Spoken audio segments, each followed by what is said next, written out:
Good morning everyone. सो हम banks देख रहे थे। Let's start where we left. Right, so main banks हमने सारे देख लिए थे। Now let's understand what is NBFC. हमने दो पार्ट देखे थे उस डायग्राम के, if you remember this diagram. Indian financial system के दो parts, banks and NBFCs, NBFIs. Let's see ये क्या होता है। Basically it is a non banking financial institution. Financial institution है मतलब कुछ ना कुछ पैसे का ही रिलेटेड है, पर नॉन बैंकिंग है, बैंक नहीं हो रहा है। तो क्या हो सकता है भाई? कई चीज़ें हो सकती हैं। इंश्योरेंस कंपनी हो सकती है, ठीक है, या फिर कोई स्टॉक ब्रोकिंग कंपनी हो सकती है जिसके थ्रू आप स्टॉक वगैरह लेते हो, ज़ेरोधा, ठीक है। वेंचर कैपिटल फंड हो सकता है। बेसिकली किसी स्टार्टअप को जब फंडिंग लेनी होती है, पैसे की ज़रूरत होती है, तो वेंचर कैपिटल फंड्स होते हैं जहाँ से वो उठाते हैं, ठीक। तो इस तरह के जो कंपनीज होती हैं, ऐसी चिट फंड कंपनी होती हैं, शायद आपने लक्ष्मी चिट फंड का नाम सुना हो, right. So all these companies are called non banking financial companies या नॉन बैंकिंग फाइनेंशियल इंस्टीट्यूशंस, ठीक है। आरबीआई एक्ट 1934 के अंदर आते हैं। और इसमें क्या कहा गया है, जस्ट अ मोमेंट। इसमें क्या कहा गया है, that they can not carry business without obtaining a licence from RBI, right, ठीक है। फिर एक चीज़ होती है एनबीएफसी एमएफआईज। एमएफआई मतलब micro finance institutions, micro financial institutions which are a kind of NBFC only, but there are limits of the amount they can. अब देखो, समझ लो यहीं पे कि माइक्रो फाइनेंस क्या होता है। देखो, जैसे कि माइक्रो मतलब छोटा, फाइनेंस मतलब कुछ ना कुछ related to money. So it is a provision जहाँ पे हम पुअर और लो इनकम हाउस होल्ड जो होते हैं ना, गरीब लोग, उनको छोटे छोटे लोन चाहिए होते हैं कि बस 5,000 चाहिए, बस 10,000 रुपये चाहिए, राइट। आप लोगों के घर में भी अगर कोई हाउस हेल्प होगी तो कई बार उनको एकदम से होता है कि मैम मुझे 2,000 रुपये दे दो, उनको उसी की ज़रूरत है। तो यही जब लोन, ऐसे लोन देने वाली कंपनीज को कहा जाता है माइक्रो फाइनेंस इंस्टीट्यूशंस, ठीक है। समझ में आती है बात? माइक्रो फाइनेंस लोन क्या होता है? कोलैटरल फ्री लोन, ये आपको याद रखना है। माइक्रो फाइनेंस लोन में कोई कोलैटरल नहीं होता है। ये नहीं कि अब आपसे 2,000 रुपये देने हैं तो मैं आपसे गहने रखवा लूँगा, नहीं। कोलैटरल फ्री देती है, इसीलिए ना इनका जो इंटरेस्ट रेट होता है, ये मत सोचना कि गरीब लोगों को दिया जाता है तो कम इंटरेस्ट रेट पे दे दिया जाता होगा, 2% 3%, नहीं। एमएफआई का बात यही है, खास बात, जो अगर प्रीलिम्स में आ जाए आप गलत कराओगे, कि ये जो इसका इंटरेस्ट रेट होता है ना, ये नॉर्मल लोन से थोड़ा ज़्यादा होता है। क्यों? क्योंकि कोलैटरल फ्री दे रहे हैं तो रिस्क ज़्यादा है कि ये पैसा वापस नहीं आएगा, ठीक। तो थोड़ा सा इंटरेस्ट हाई रखते हैं इस पर। समझ में आती है बात? Collateral free loan given to household जिसकी एनुअल इनकम 3 लाख तक है। साल का 3 लाख अगर पूरे घर का आ रहा है, उससे कम अगर है तब आपको माइक्रो फाइनेंस दिया जाएगा, ठीक है। ये होता है माइक्रो फाइनेंस, और ये करने वाली कंपनीज को कहा जाता है एनबीएफसी, माइक्रो फाइनेंस इंस्टीट्यूशंस। यही बात समझाई गई है, ठीक। एक और चीज़ होती है peer to peer lending. What is this peer to peer lending? Peer का मतलब पता है क्या होता है? दोस्त, ठीक है। तो देखो, पीयर टू पीयर लेंडिंग क्या होती है? Peer to peer lending is कि मान लो एक प्लेटफॉर्म है एक्स, ठीक। उस प्लेटफॉर्म पे क्या हो रहा है, लोग जाते हैं, कहते हैं यार मेरे पास ना बैंक में एक्स्ट्रा पैसा पड़ा है, मैं किसी को लोन देना चाहता हूँ। मान लो आप गए, आपने एक वेबसाइट पे, मैंने एक ऐप बना रखी है, आप उस ऐप पर आए, आपने क्या बोला कि यार मैं पैसा किसी को लोन देना चाहता हूँ। मैं कहूँगा ठीक है, और मेरी ही ऐप पर कोई दूसरा आदमी आया, वो कह रहा है कि मुझे लोन लेना है, ठीक है। अब मैं कहूँगा तुम्हें इंटरेस्ट रेट कितना है? तुमने कहा कि यार मैं ना 15% पे दूंगा। ये आदमी कह रहा है हाँ चलेगा, मुझे, मैं 15% देने को तैयार हूँ, क्योंकि बैंक से हो सकता है इसे किसी रीज़न से लोन ना मिल पा रहा हो, ठीक है। तो इसने कहा तुमसे और तुमने इसको लोन दे दिया, तो इसको कहते हैं peer to peer lending, right. और मैं जो कंपनी था बीच का, जो सारा काम करा रहा था, मैं क्या था? मैं था P2P इंटरमीडिएटरीज, P2P लेंडर मैं हूँ, मैंने तुमसे पैसा लिया, दूसरे बंदे को दे दिया। तुमने कहा 12% इंटरेस्ट चाहिए, मैंने उसको बोला 13% लगेगा, 1% मैंने बीच में अपना बढ़िया कमीशन बनाया। समझ में आती है बात? तो इससे फ़ायदा क्या हुआ, इससे बैंकों पे लोड नहीं पड़ा कि यार अब इसको भी हम लोन दें। आपस में ही तुम्हें भी लगा कि यार मेरा बैंक में तो 6% 7% FD में आ रहा था, मुझे 15 मिलने लगा या 12 मिलने लगा, वॉट एवर यू डिसाइड। उस बंदे को लगा कि चलो बैंक के पचड़ेबाजी करने से बेटर है कि मैंने इसी से ले लिया, तो मेरा वो पूरा हैसल बचा, राइट। सो ये होती है P2P लेंडिंग, ठीक है, इसकी डिटेल में जाने की ज़रूरत नहीं। नेक्स्ट एक चीज़ आती है प्राइमरी डीलर्स। प्राइमरी डीलर्स क्या होते हैं? आपको याद है ना, हमने अभी पीछे पढ़ा था कि गवर्नमेंट सिक्योरिटीज़ कुछ होती हैं। जब मार्केट में इन्फ्लेशन बढ़ जाता है या मनी सप्लाई बढ़ जाती है तो कई बार उसको कम करने के लिए हम G-Secs को मार्केट में बेचते हैं। याद है, गवर्नमेंट सिक्योरिटीज़ बेचते हैं तो पैसा निकल आता है। तो ये जो बेचते हैं ना, ये आप डायरेक्टली आप नहीं बेच सकते। तो इसके लिए कुछ कंपनीज़ होती हैं, रजिस्टर्ड एंटिटीज़ RBI के साथ होती हैं, जो ये सब देखती हैं। उनको कहा जाता है प्राइमरी डीलर्स, ठीक है।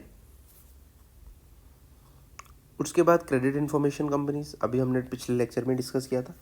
कुछ नहीं है, सिबिल वगैरह करके कंपनीज होती हैं, ये क्रिसिल वगैरह, ये बताती हैं कि ये जो आदमी लोन लेने आ रहा है ना, ये बैंक को बताती हैं ये लोन लेने आ रहा है, पीछे इसने 3 लोन लिए थे और कभी नहीं चुका है, तो इसको लोन मत देना। या एक आदमी को आता है, उसको कहते हैं अरे यार ये तो हमेशा अपना लोन टाइम पे करता है, इसका सिबिल स्कोर इतना है, आपने सुना होगा सिबिल स्कोर 800 के ऊपर बहुत अच्छा माना जाता है। तो ये 800 का स्कोर वगैरह कौन मेंटेन करता है? वो करती हैं क्रेडिट इन्फॉर्मेशन कंपनीज। क्रेडिट मतलब लोन, इन्फॉर्मेशन मतलब जानकारी, और ये काम करने वाली कंपनीज को कहते हैं CICs। तो ये भी क्या है, नॉन बैंकिंग फाइनेंशियल इंस्टीट्यूशन। समझ में आई बात? इस समय इंडिया में 4 हैं, CIBIL, Equifax, Experian and High Market credit information services. ये थोड़ा सा पुराना वर्जन है, तो आप एक चेक कर लेना, हो सकता है नई भी आ गई हूँ, अभी सवाल इस पे नहीं आएगा। अब देखो 2 इंपॉर्टेंट चीज़ें जो रह गई थी last time, payments bank and small finance bank.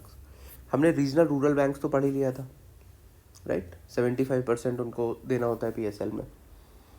अब देखो इधर आओ, पेमेंट्स बैंक क्या होते हैं? पेमेंट बैंक एक ऐसा बैंक है, जैसे पेटीएम का एक पेमेंट्स बैंक है, अगर आपको पता हो तो, Paytm payments bank, Airtel payments bank. Payment bank क्या होता है? बैंक है, ठीक, तो वो सारे काम तो करेंगे जो बैंक करते हैं, बस 1-2 रिस्ट्रिक्शन होती हैं यार इन पे। आप पैसा डाल सकते हो, बिल्कुल डाल सकते हो, निकाल सकते हो, बिल्कुल कर सकते हो, ठीक, but there is a problem. सबसे पहले तो 2 लाख रुपए की कैप होती है डिपॉजिट पे, इससे ज़्यादा रुपए आप डिपॉजिट नहीं कर सकते एक पेमेंट बैंक में, ठीक। नॉर्मल बैंक में आप कितना भी करो। और दूसरा, ये लोन नहीं दे सकते, और लोन का एक तरीका होता है क्रेडिट कार्ड्स, तो ये क्रेडिट कार्ड भी नहीं दे सकते। पेटीएम बैंक का आपने कभी क्रेडिट कार्ड नहीं देखा होगा, ठीक। बस ये 2 चीज़ें हैं। इनका मेन काम क्या है यार, ये इसलिए खुल गए थे कि अब टेक्नोलॉजी है, हर आदमी के पास ऐप है, एक नए तरह की बैंकिंग अगर उसे करनी है, उसे 1 लाख रुपए अपने ऐसे ही ऑनलाइन अपने पास रखना है, कभी भी निकाल लिया, कभी भी डाल दिया, किसी को भेजना बहुत ईजी है ऑनलाइन, तो उसके लिए पेमेंट्स बैंक बनाए गए थे, ठीक है। और लास्ट चीज़ आती है इसमें बैंकिंग में, small finance bank. Small finance bank क्या होता है? देखो कुछ भी नहीं है। Small finance bank primarily take basic banking activities lending to unserved and undeserved section including small units, small farmers, micro industries and unorganized sector entities। क्या है बेसिकली? बैंक हैं जिनका मेन काम है कि स्मॉल लोगों को, जो छोटे छोटे फार्मर्स हैं, कंपनीज हैं, उनको पैसा दिया जाए। और इसकी एक ख़ास बात क्या है, 75% ये जितना भी पैसा देंगे वो हो जाएगा PSL में। हम ये डिस्कस पहले भी कर चुके थे, ठीक है। और छोटे लोन देने हैं, 50% जो इसका लोन का पोर्टफोलियो है ना, वो लोन अप टू 25 लाख में होना चाहिए। ये नहीं है करना है कि तुम्हें टोटल 1 करोड़ के लोन देने थे और उसमें से तुमने 99 लाख के एक ही आदमी को दे दिए, ये नहीं कर सकते। 25 लाख से कम के बहुत छोटे छोटे लोन आपको देने पड़ेंगे सबको, ठीक है। ये होते हैं स्मॉल फाइनेंस बैंक। ये national strategy of financial inclusion की तो कोई नीड नहीं है, तो एक्सपायर हो चुकी है 2014 में, so this will not read. Let's go ahead. ठीक, the next important thing that we have to discuss is yes, so now let's discuss prompt corrective action, PCA. बहुत ही सिंपल कॉन्सेप्ट, कोई इसमें लोड लेने की ज़रूरत नहीं है. देखो, ये जो बैंक होते हैं ना, अब यार आरबीआई को इन पे चेक रखना है कि ये ढंग से काम कर रहे हैं.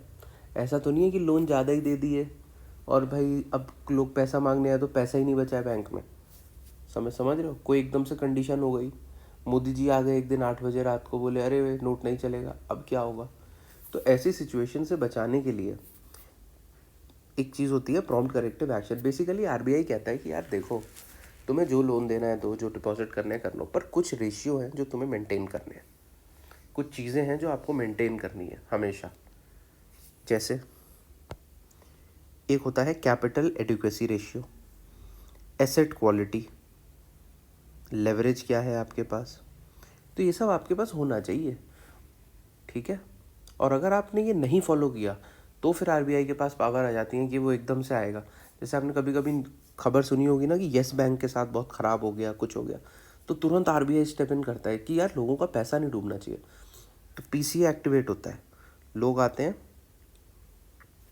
आरबीआई आता है एंड आरबीआई कहता है कि बॉयज़ अब तुम कोई नई ब्रांच नहीं खोलोगे. ठीक, फिर वो तुम्हें कई चीज़ों में गाइड कर सकते हैं कि सुनो अब लोन का रेट ये करो. RBI can put restriction on branch expansion. Dividend किसी को देने की ज़रूरत नहीं है. फीस जो है मैनेजमेंट की उसको भी काटो. बैंक को बोल दिया जाएगा अब और लोन नहीं देने हैं. ठीक है, तो कई चीज़ें हैं जो कर सकता है फिर आरबीआई. कब कर सकता है, अगर प्रॉम्प्ट करेक्टिव एक्शन एक्टिवेट हो गया. कब एक्टिवेट होगा, जब कुछ पैरामीटर्स होते हैं, कैपिटल, एसेट क्वालिटी, लेवरेज, अगर ये नहीं फॉलो हुए तो वो कर सकता है. तुरंत ये करेगा, इससे बैंक क्या होंगे, लाइन पे आएंगे, थोड़ा सही होंगे, और उसके बाद वापस नॉर्मल बैंकिंग ऑपरेशन शुरू कर देगा बैंक. तब वो पीसीए हट जाएगा. ठीक, अब आपको याद क्या रखना है कि ये जो है ना, it is applicable to scheduled commercial banks excluding RRBs, payments bank, payment bank तो लोन दे ही नहीं सकते, इनका कोई लोड नहीं है, एंड स्मॉल फाइनेंस बैंक, इन पे नहीं लगता. क्यों नहीं लगेगा इन पे, लॉजिक है, बिल्कुल लॉजिक है, क्योंकि इनका तो काम ही है ना कि रूरल एरियाज़ में या छोटे लोगों को लोन देना. तो कई बार ये उतनी स्ट्रिक्ट गाइडलाइंस फॉलो नहीं कर पाते हैं. ठीक है, तो फिर इनके लिए क्या होता है, इनके लिए एक अलग सिस्टम होता है जिसको कहा जाता है सुपरवाइजरी एक्शन फ्रेमवर्क, एसएएफ. वो क्या था, पीसीए, इनके लिए होता है एसएएफ. ठीक, और इनका जो लेवल होता है वो थोड़ा अलग होता है.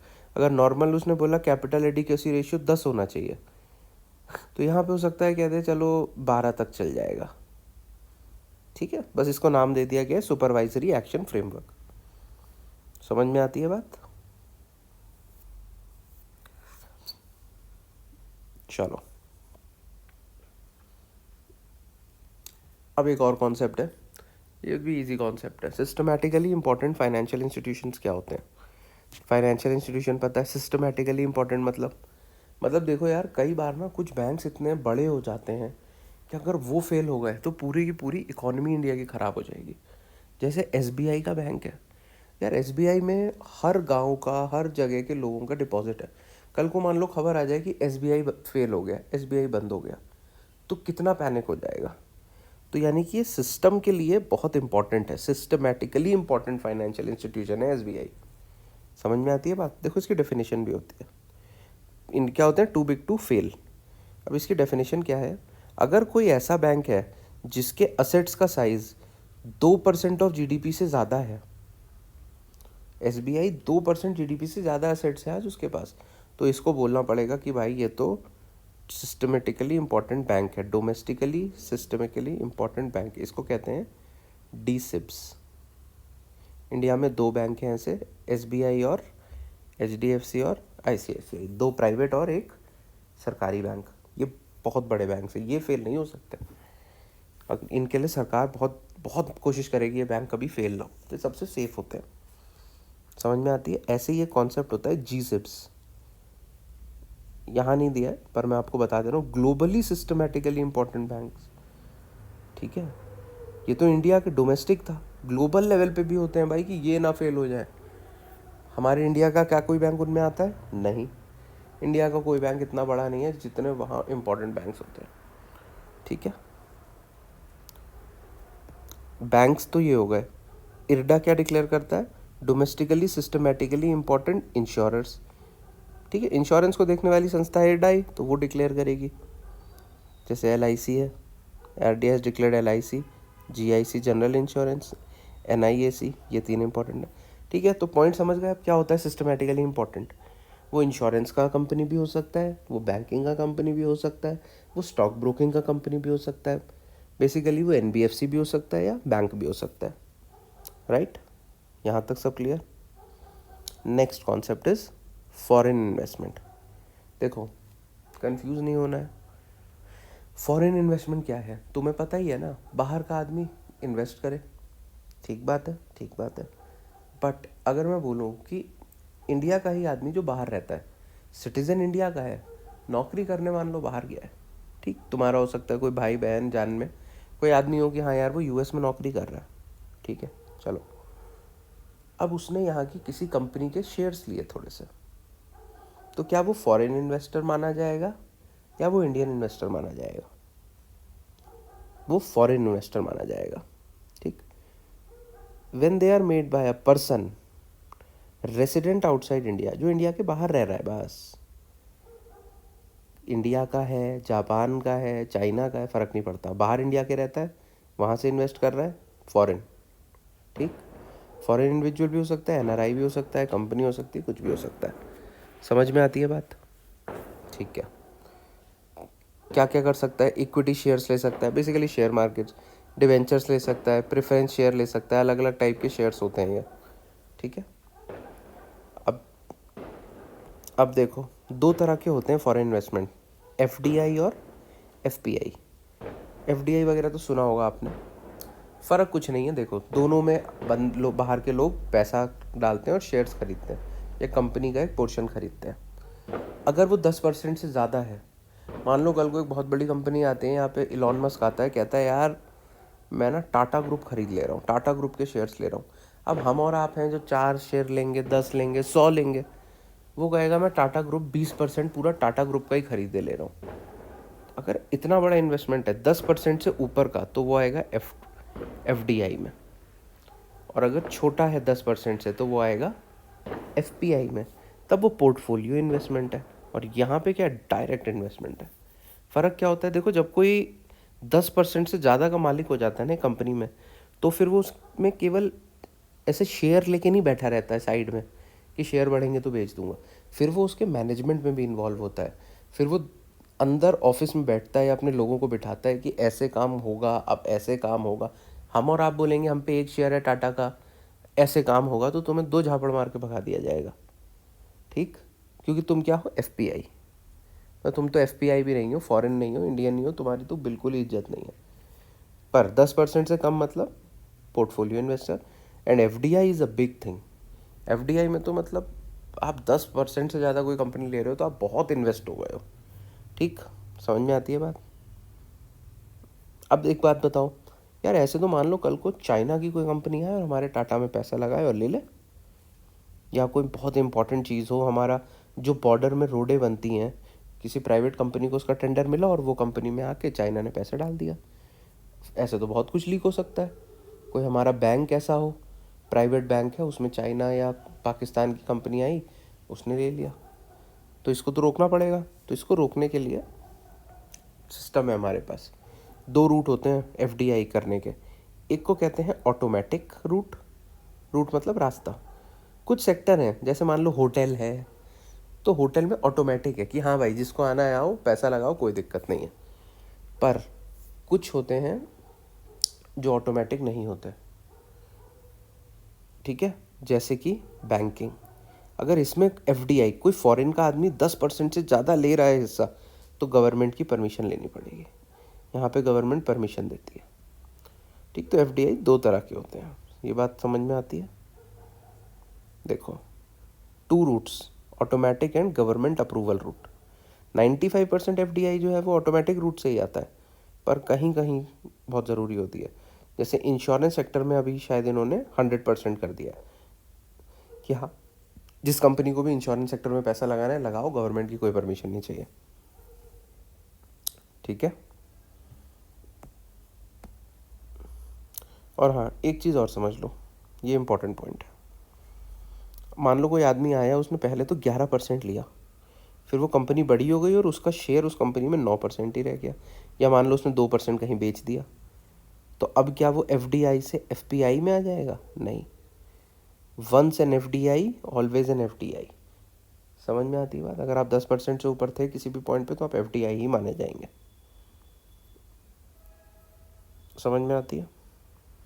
और हाँ, या तो आप FPI हो सकते हैं या FDI हो सकते हैं। ये नहीं है कि आप बोले मैं दोनों हूँ, ऐसे नहीं चलेगा। ठीक है। ये एक टेबल दे रखा है यहाँ पे, वैसे तो आपको क्लियर समझ आ गया होगा, फिर भी समझना हो तो पॉज करके ये देख लेना, बहुत अच्छी बुक है ये। आपके लिए एक सवाल है मेरे पास जो अभी आप बताएंगे मुझे कमेंट सेक्शन में, and it is very important. UPSC इससे सवाल पूछ चुका है पिछले 5 साल में 2 बार कम से कम। तो आप मुझे बताएंगे इंडिया में FDI सबसे ज़्यादा कौन से 3 देशों से आता है? ठीक, सिंगापुर, US, मॉरिशियस, इन जगहों से ही आता है। इनका ऑर्डर क्या है ये आपको बताना पड़ेगा। ये बजट और इकोनॉमिक सर्वे में हर बार बताया जाता है। ठीक है, तो ये आपको पता होना चाहिए, इज़ इम्पॉर्टेंट, कि FDI का सोर्स कंट्रीज। ठीक है, चलो आगे चलते हैं।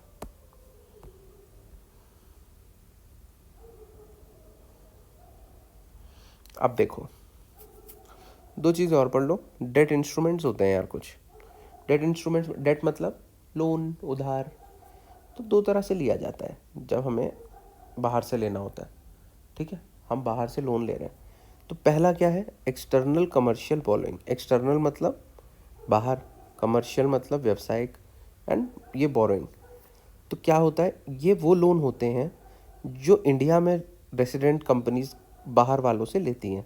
बिल्कुल सही बात है, पर इसकी खास बात क्या है? देखो, इंडियन ने बाहर की कंपनी से लिया, ठीक। अब मुद्दा क्या है कि ना, ये डॉलर में हो सकता है और रुपये में भी हो सकता है। आप कहोगे सर समझ नहीं आ रही बात, मैं समझाता हूँ, या फिर मसाला बॉन्ड भी पढ़ लो, फिर समझाता हूँ और अच्छा लगेगा। एक्सटर्नल कमर्शियल बोरोइंग क्या है? इंडिया के बाहर के लोगों से इंडिया में रहते हुए बोरो करना या फिर पैसे लेना। ठीक है, बैंक लोन लेना, बॉन्ड्स लेना, डिबेंचर्स लेना, ये सब चीज़ों को कहा जाता है एक्सटर्नल कमर्शियल बोरोइंग। आप गए, आपने US के किसी बैंक से लोन ले लिया, it is external commercial borrowing. दूसरी चीज़ क्या होती है? मसाला बॉन्ड। अब ये मसाला बॉन्ड क्या है? मसाला इंडिया की एक खासियत है, इसीलिए उसका नाम मसाला रखा गया है। हर देश की खासियत के हिसाब से उसके नाम होते हैं बॉन्ड्स के। बेसिकली ये भी इसी भी है कि हम बाहर गए, हमने बाहर से पैसा उठाया, पर ये हमने रुपये में ही उठाया। ठीक है, अब देखो यार ये क्या बात हो रही है कि रुपये में उठाया, डॉलर में उठाया। देखो, आप गए मान लो एक बैंक के पास, बाहर के बैंक के पास, ECB की बात हो रही है, एक्सटर्नल। आप US में गए, मान लो सिटी बैंक के पास गए, आपने बोला कि यार मुझे ना $1000 चाहिए। उसने आपको $1000 दे दिए कि ठीक है भाई लेके जाओ, बढ़िया, सुंदर हो तुम आए $1000 लेके। अच्छा, तुम्हारी जेब पे कितना पड़ा $1000? एक बार हम 90 मान लेते हैं आज की तारीख में, $1 इज इक्वल टू 90 रुपीज़ है, तो 1000 कितने हुए?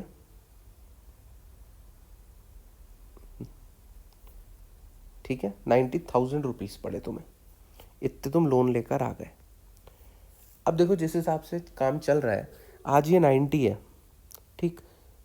तुम्हें क्या लगता है कि ये 100 भी हो जाएगा एक टाइम पे? हम देख रहे हैं कि रुपया गिरता ही जा रहा है, 80 था अब 90 है, थोड़े टाइम में 100 हो जाएगा। मान लो जब तक तुम्हें रिटर्न करना था ना, तब तक ये हो गया 100। ठीक है, अब तुम्हें कितने करने? $1000 ही वापस करने हैं।